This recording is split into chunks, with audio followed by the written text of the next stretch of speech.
The live TV, सच सबसे आगे।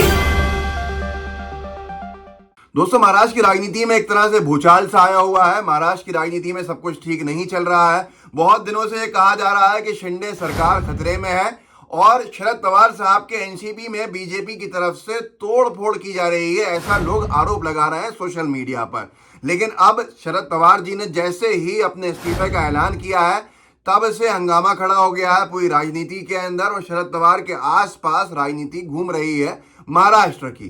खास तौर पर लोग लिख रहे हैं इसको कि उनका मास्टर स्ट्रोक है और उन्होंने अपने एक फैसले से बीजेपी के सारे अरमानों में पानी फेर दिया है और एनसीपी को टूटने से बचाने में वो सफल हो गए। और उन्होंने जो राजनीतिक मास्टर स्ट्रोक चला है उसका अंदाजा शायद भारतीय जनता पार्टी को नहीं था कि वो ये काम करेंगे जिससे कि बीजेपी के अरमानों पर पानी फिर जाएगा। बीजेपी का नाम का इस्तेमाल मैं क्यों कर रहा हूं आपको बता देता हूं। सोशल मीडिया पर कई दिनों से ये कहा जा रहा है लोगों की तरफ से कि शिंदे सरकार खतरे में है। जब से सुप्रीम कोर्ट ने फैसला सुरक्षित रखा है शिंदे गुट के विधायकों की सदस्यता को लेकर, इस सरकार के अस्तित्व को लेकर, तब से ही बीजेपी की तरफ से जो कोशिशें की जा रही हैं उसको सोशल मीडिया में कहा जा रहा है कि अजीत पवार साहब के साथ मिलकर एनसीपी के विधायकों का समर्थन लेके सरकार को बचाएंगे उस स्थिति में अगर कहीं शिंदे गुट जो है वो सदस्यता उनकी खारिज होती है तो। लेकिन शरद पवार साहब ने जो किया उसके बारे में भास्कर ने लिखा है, भास्कर एक्सप्लेनर, पार्टी अध्यक्ष पद से इस्तीफे का ऐलान या पकड़ मजबूत बनाने का प्लान, पूरी कहानी। आदेश रावल ने लिखा है कि शरद पवार का इस्तीफा दरअसल उनकी प्रेशर पॉलिटिक्स का एक हिस्सा है। इस सोचे समझे कदम के बाद अजीत पवार और उनके साथी पवार साहब के चक्कर लगाएंगे और कहेंगे कि साहब ऐसा मत करिए, और फिर साहब कहेंगे ठीक है तुम कहते हो तो इस्तीफा वापस ले लेता हूँ। शरद पवार को सुप्रिया सुले का भविष्य भी देखना है और आज के राजनीतिक हालात ऐसे नहीं है कि वो सुप्रिया ताई को पार्टी की कमान दे सकते हैं। अब इस सब को लेकर ये जो मास्टर स्ट्रोक कहा जा रहा है पवार साहब का, उसमें लोगों का कहना है कि अगर कहीं टूट फूट हो रही थी या तोड़ फोड़ होने का खतरा था कि अजीत पवार और एनसीपी के 15-20 विधायक जा सकते थे, तो अब वो सब के सब जो है वो कहीं जाने की हिम्मत नहीं कर सकते, क्योंकि इतना बड़ा ड्रामा हो चुका है महाराष्ट्र में कि सारे एक मंच पे पूरी एनसीपी बैठी है, पूरे कार्यकर्ता जो हैं वो शरद पवार साहब के घर पे सामने उनके बैठे रहे और सब ने उनके ऊपर ये कह दिया है कि हम आपका इस्तीफा मंजूर नहीं करेंगे। ऐसी परिस्थितियों में शरद पवार जी जिन्होंने पार्टी बनाई थी उनके खिलाफ जाना अजीत पवार साहब या उनके साथी समर्थक विधायकों को बहुत भारी पड़ेगा। तो ये सारी चीज़ें वक्त की रुक चुकी हैं, ये साफ लोगों का मानना है। और ये मास्टर स्ट्रोक ऐसा है कि जो शरद पवार साहब के राजनीतिक विरोधी भी रहे हों, उनकी पार्टी में नहीं भी रहे हों, वो भी कहीं ना कहीं उनके साथ सहानुभूति दिखा रहे हैं। जैसे अबू आजमी साहब ने लिखा, आदरणीय श्री शरद पवार साहब का एनसीपी के राष्ट्रीय अध्यक्ष पद से इस्तीफा देखकर उस पर पुनः विचार करने का निर्णय बिल्कुल सही है। हमें पूरी उम्मीद है कि वे अपना इस्तीफा वापस लेंगे। सत्ताधारियों द्वारा आज महाराष्ट्र को नफरत की आग में झोंका जा रहा है ताकि उनकी सत्ता कायम रहे। ऐसे में पवार साहब की मौजूदगी बेहद ज़रूरी है और ये सारी की सारी चीज़ें हैं कि इनको सांप्रदायिक ताकतों को बाहर का रास्ता दिखाया है उन्होंने इससे पहले, और सिर्फ महाराष्ट्र को नहीं पूरे देश को उनकी ज़रूरत है। अब मैं कुछ विजुअल दिखाता हूँ जो एनसीपी के हैं। एनसीपी जिसके बारे में कहा जा रहा था कि बीजेपी उसको तोड़ने में कामयाब हो गई है, उसी एनसीपी को आप देखिए। जयंत पाटिल साहब जो बड़े नेता हैं शरद पवार साहब के पार्टी के, वो किस तरह से भावुक होकर रोते हुए अपनी बात को पूरी कर रहे हैं। वहीं शरद पवार साहब के भी आंसू बह रहे हैं, कार्यकर्ता भी रो रहे हैं। ऐसी स्थिति के अंदर ऐसा साफ दिखता है कि पूरे अरमानों पर पानी फेर दिया है उन लोगों के जिन्होंने इस सब का फायदा उठाना चाहता। ये वीडियो की झलक देखिए।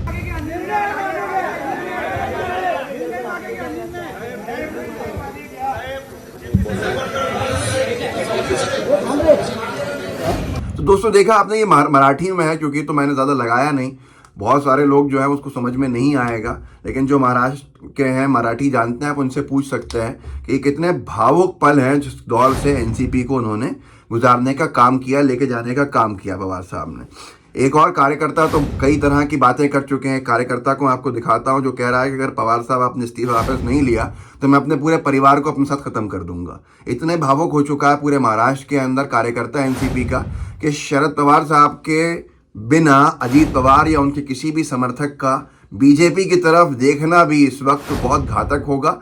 और वो लोग इस बात को समझ चुके हैं कि उनके पैरों उनके जो है अरमानों का पानी फिर चुका है और अब बीजेपी को चिंता सता रही है क्योंकि कभी भी फैसला आ सकता है सुप्रीम कोर्ट का। और सुप्रीम कोर्ट ने अगर ये फैसला दे दिया कि शिंदे समर्थक जो गुट है उनका पार्टी बदल के समर्थन देना, दूसरी सरकार बनाना, ये असंवैधानिक है और इनकी सदस्यता रद्द की जाए तो फिर बीजेपी की सरकार गिरने से कोई नहीं बचा सकता है। एक वीडियो देखिए, मैं दिखाता हूं आपको एक कार्यकर्ता का। देखिए, सगळे आले होते आणि त्यांनी सांगितलं, साहेब तुम्ही जे आहे नेतृत्व करा। केसी त्यागीने सांगितलं, सुभाषकांत सहायने सांगितलं किंवा दारी।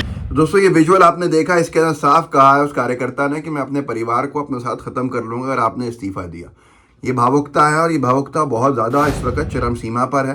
तो एनसीपी के जो भी विधायक सोच रहे थे कि बीजेपी को समर्थन दे देंगे, मंत्री बन जाएंगे, उप मुख्यमंत्री या मुख्यमंत्री बन जाएंगे, ऐसी परिस्थितियां उनके सामने बना चुके हैं शरद पवार साहब कि वो कहीं पर भी शायद अपने घर से बाहर निकलना भी वो बहुत रिस्की समझें और उसकी हिम्मत भी अब वो नहीं करें। सोहित मिश्रा एनडीटीवी देखते हैं बॉम्बे में, उन्होंने लिखा है, एनसीपी प्रमुख शरद पवार ने आज टीवी चैनल के सामने एनसीपी के अध्यक्ष पद से निवृत्त होने का ऐलान कर एक बार फिर से साबित कर दिया कि राजनीति की सबसे अच्छी समझ उन्हीं के पास है।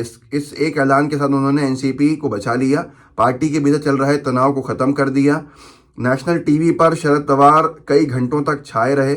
एक बार फिर से महाराष्ट्र भर में लोगों के बीच उनके लिए सहानुभूति बढ़ी है। मान लीजिए कि अगर शरद पवार कल जाकर सुप्रिया सुले को अध्यक्ष बना भी देते हैं तो कोई विधायक चाहकर भी फिलहाल इस फैसले का विरोध नहीं कर पाएगा। पार्टी की कार्यकर्ता उनके समर्थन में है, सारी की सारी चीज़ें सामने हैं। यहाँ तक कि अजीत पवार साहब को भी पब्लिक में आके कहना पड़ा है कि हमने बात करी है शरद पवार साहब से और उन्होंने कहा है कि वो 2-3 दिन में अपने फैसले को वापस लेने पर विचार करके एक निर्णय पर आएंगे। तब तक हम सब इंतज़ार करें। जब जो पार्टी के प्रदर्शनकारी कार्यकर्ता थे उनसे आके उन्होंने बात करी। सुप्रिया सुले बहुत संतुलित थी, वहाँ पर हंस रही थी, मुस्कुरा रही थी। अजीत पवार साहब ये कह रहे थे कि हमने पवार साहब को 2-3 दिन का समय दिया है कि वो अपने फैसले पर पुनः विचार कर लें और इस्तीफे को वापस ले रहे हैं या नहीं ले रहे हैं उस पर निर्णय ले लें। तो ये सारी की सारी चीज़ें प्रेस ट्रस्ट ऑफ इंडिया ने डाला एक वीडियो संजय राउत साहब का, उसमें वो साफ कह रहे हैं कि उन्होंने पार्टी के पद से इस्तीफा दिया है, राजनीति से इस्तीफा नहीं दिया है। मतलब साफ है कि बीजेपी के जड़ों में उन्होंने अच्छे से वो इलाज कर दिया है जिससे कि भारतीय जनता पार्टी पनपना छोड़ अपना खुद का भविष्य सुरक्षित करने में लग जाएगी। इस वीडियो को आगे बढ़ाइए, लोगों को जागरूक कीजिए, व्हाट्सएप ग्रुप्स होंगे उनमें शेयर कीजिएगा, लाइव टीवी को सब्सक्राइब भी कीजिए, बेल आइकन भी दबाइए। जय हिंद, जय भारत। द लाइव टीवी, सच सबसे आगे।